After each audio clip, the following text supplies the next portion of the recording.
1943-এর প্রবিধান 330 অনুযায়ী কোনো শক্তিশালী আসামিকে নিরাপত্তার জন্য হুমকি মনে হলে তাকে হাতকড়া পরানো যেতে পারে। আসামিকে যদি এক স্থান থেকে অন্য স্থানে নিতে ঝুঁকি মনে হয় তাহলে তাকে হাতকড়া পরানোর বিধান রয়েছে। গেলদিন ছাত্র জনতার গণ অভ্যুত্থানে গণহত্যার অভিযোগে অভিযুক্ত আওয়ামী লীগের 19 এমপি মন্ত্রীকে ট্রাইব্যুনালে উঠানোর ক্ষেত্রে তাদের হাতকড়া এবং হেলমেট পরানো হয়েছে। ওই সময় পুলিশের সঙ্গে বাকবিতণ্ডায় জড়াতে দেখা গেছে সাবেক মন্ত্রী শাহজাহান খানকে। নাক সিটকে পুলিশের দেয়া হেলমেট ফেলে দেন আওয়ামী লীগের এক সময়কার দাপুটে এই সংসদ সদস্য।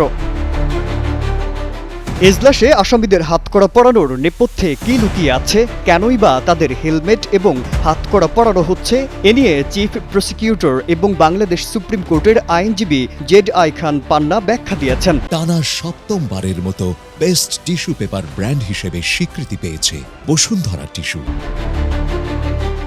আসামিদের হাতকড়া এবং হেলমেট পরানোর বিষয়ে ব্যাখ্যা দিতে গিয়ে আন্তর্জাতিক অপরাধ ট্রাইব্যুনালের চিফ প্রসিকিউটর তাজুল ইসলাম জানিয়েছেন, কোনো আসামিকে নিয়ে যদি ঝুঁকি থাকে তাহলে তাকে হ্যান্ডকাপ কেন, জেল কর্তৃপক্ষ আরও কঠিন ব্যবস্থা নিতে পারেন। বলেন, কয়েকজন পুলিশকে ধমক দিয়েছেন এবং নির্বংশ করার হুমকিও দিয়েছেন।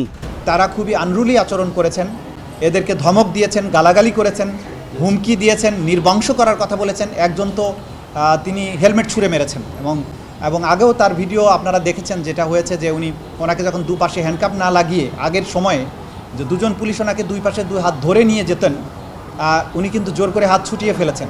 সুতরাং এইসব বিষয়গুলো সিকিউরিটি থ্রেট মনে করে ওনারা তাদেরকে কোর্টরুম পর্যন্ত আনার ব্যাপারে হ্যান্ডকাপ ইউজ করেছেন, এটাই ওনারা আদালতে জানিয়েছেন।